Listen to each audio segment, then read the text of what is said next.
Good morning everyone. ওয়ানাঙ্কাস ওয়ার্ল্ডে আরও একটা নতুন ঝাঁচকচকে ভিডিও নিয়ে হাজির হয়ে গেছি। তো আজকে কিন্তু ছোট্ট ছোট্ট কচি কাচাদের নিয়ে ভিডিও। হ্যাঁ, বুঝতেই পারছো, আমাদের 78 মানে 78তম ইন্ডিপেন্ডেন্স ডে, স্বাধীনতা দিবস নিয়ে আজকের আমার ভিডিওটা। দেখো, আমি চলে এসেছি। হ্যাঁ, তোমাদের অনেকেরই চেনা, আবার অনেকের চেনা না, তাই জন্য আমাকে যারা নতুন ভিডিও আমার দেখছো তাদের জন্য বলে দিচ্ছি, এটা হলো আমার ছেলের স্কুল। হ্যাঁ, মুর্শিদাবাদ পাবলিক স্কুল। মেয়ের স্কুলে মেয়ে গেছে, তো দু জায়গায় তো আমি যেতে পারবো না, সেই জন্য মেয়ের স্কুলে আমি শেয়ার করতে পারলাম না। আর মেয়ের স্কুল যেহেতু একটু দূরে আর ছেলের স্কুল একদম আমার বাড়ির কাছে, তাই জন্যে আসতেও পারি এবং দেখাতেও পারি, শেয়ারও করতে পারি। আর আমার ভিডিওতে তোমরা যদি জানতে চাও আমার মেয়ে কোন স্কুলে পড়ে, আমার সেটা ভিডিওতে আছে।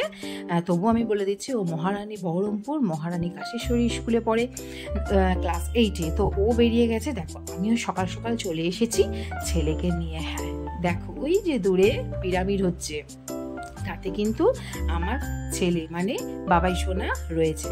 ওর ভালো নাম হচ্ছে সৌরনীল পাল, ক্লাস 3-তে পড়ে। তো দেখো কত ছোট ছোট বাচ্চারা কিন্তু পার্টিসিপেট করেছে প্রত্যেকটা অনুষ্ঠানে। মানে এই স্কুলটার একটাই পার্সোনালিটি যেটা আমার ভীষণ ভীষণ ভালো লাগে। এক হচ্ছে এই ক্যারিকুলাম, দুই হচ্ছে মানে পার্শ্বিক যে পরিবেশ আছে সেইগুলো, মানে এত খোলামেলা, এত সুন্দর যে কি বলবো। দেখো, বাইরের অনুষ্ঠান শেষ হয়ে গেছে, এবার চলে এসেছি কিন্তু রুমে। হ্যাঁ, আমাদের সবাইকেই কিন্তু ইনভাইট করা হয়েছিল। তো দেখো, এই যে সব এখনো এসে পৌঁছায়নি গার্জেনরা। যাই হোক, আমি বসে আছি, আমার বাবাই সোনা আজকে গান করবে, পিটিতে আছে, সব রকম জিনিসে আছে, তো শেয়ারও হচ্ছে। তো চলো দেখতে থাকো, কেমন লাগছে অবশ্যই কিন্তু তোমরা বলো। আর এই দেখো, এবার শুরু হয়ে গেছে ক্যারাটে। কথা বলতে বলতে ওদের ক্যারাটেও শুরু হয়ে গেছে, কিন্তু আমাকে যথারীতি বন্ধ করতে হয়েছে, যেহেতু গান চলছে। আর মিউজিক না দিলে তো ক্যারাটে বলো, গান বলো, নাচ বলো, কিছুই হবে না। যাই হোক, তার জন্য কপিরাইটের ভয়ে আমি কিন্তু অফ করে দিতে বাধ্য হয়েছি। আর এই যে এত সুন্দর সুন্দর পার্টিসিপেট করছে, এত ভালো লাগে। আমার এই সাংস্কৃতিক অনুষ্ঠানগুলোই ভীষণ ভালো লাগে ছোটোবেলা থেকে, কারণ আমি নিজেও করে এসেছি, আমি নিজে গান শিখতাম। সেভাবে হয়তো পার্টিসিপেট আমি করতাম না, আমি একটু লাজুক টাইপের ছিলাম, কিন্তু আমার ছেলে মেয়ে দুজনেই কিন্তু ভীষণ সাহসিকতা দেখায় সব কিছু দিক দিয়ে। আর এখনকার যে টিচাররা আছে ওনারা তো আর বলতেই নেই, মানে সব দিক দিয়েই কিন্তু ওরা চাক্ষুষ এবং যাকে বলে পটু, সবেতেই পটু। টিচাররাই কিন্তু সব গাইড করে এতটা এগিয়ে নিয়ে যায় এই এতগুলো কচি কাচাদের। তো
स्वतंत्रता हम लोगों को कैसे मिला, बच्चों को इनपुट कीजिए, कितना परेशानी हुआ। देखिए बच्चा भी बहुत नादान है। आप नीचे देख रहे हैं, बच्चे बैठे हैं, किसी को किसी से मतलब नहीं है। मैं क्या बोल रही हूँ उसका कोई मतलब नहीं है। मेरी ये मतलब अगर अगले अलग जगह पे तो हम उनको बोलते कि आप चुप हो जाओ, आज नहीं बोलेंगे, उसी का देश है। और नहीं जानता कि मैं क्या बोल रहा हूँ, मैं किसके बारे में बोल रही हूँ, ये नहीं जानता।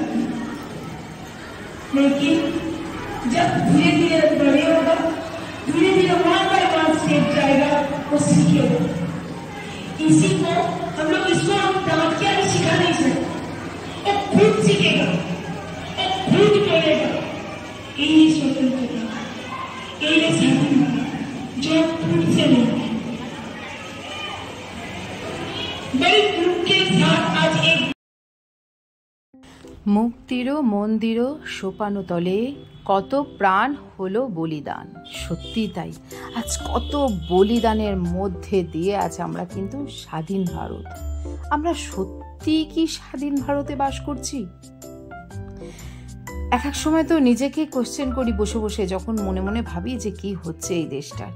সারা দেশ এখন কাঁপছে কিন্তু একটা নতুন খবরে। হ্যাঁ, আপনারা সবাই জানেন আর আমিও জানি, তো সেভাবে আমি এখানে চর্চা করব না, যেহেতু এটা এখানে চর্চার জায়গা না। তবুও একটা প্রাসঙ্গিক উঠে আসছে, কারণ এরাই হচ্ছে আমাদের ভবিষ্যৎ, তাই না?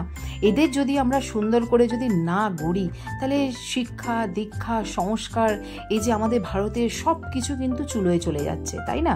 তো এইগুলোকে পরপর আমাদের সাজিয়ে গুছিয়ে একটা যে শিডিউল, একটা ক্যারিকুলাম, সেগুলো যে তৈরি করছি, এদের মধ্যে সঞ্চার করছি, সেগুলো কিন্তু সঠিক হচ্ছে কি না সেগুলোও বিচার আমাদেরই করতে হবে। ওদের কিন্তু এখন এগুলো বিচার করার সময় নয়। ওরা এখন গড়বে, ওরা ভবিষ্যতে আরও সুন্দর সুন্দর জিনিস গড়বে। আর কিভাবে গড়বে সেটাই কিন্তু আমাদের আজকে শিক্ষণীয় বিষয়। তো সমস্ত রকম যে কালচারাল প্রোগ্রাম আছে, সমস্ত রকম যে আমাদের ইন্ডিয়ান কালচার রয়েছে, যেগুলো আমাদের বিশেষ করে আমরা যে বাঙালিদেরও কিছু কালচার থাকে, সেগুলো সমস্ত রকম আমাদের যদি উত্তরসূরিদের আমরা শেখাই, তাহলে কিন্তু তারা ভবিষ্যতে আমার মনে হয় অবশ্যই ওরা ভালো মানুষ হয়ে উঠবে, অবশ্যই একটা সুন্দর দেশ গড়বে।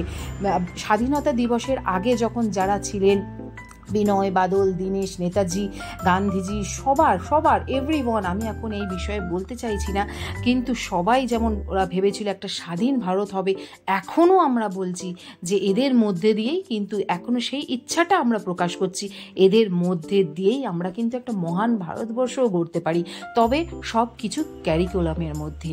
তো চলো, আমার ভিডিওটা কেমন লাগলো অবশ্যই কমেন্টের মাধ্যমে জানিও। অনেক কথা বলে ফেললাম, কথা বলতে বলতে দেখো ভিডিওদের নাচ গান সব কিছুই হচ্ছে, কিন্তু কিছু করার নেই, কপিরাইটের ভয়ে আমাকে কিন্তু স্টপ করে দিতে হয়েছে।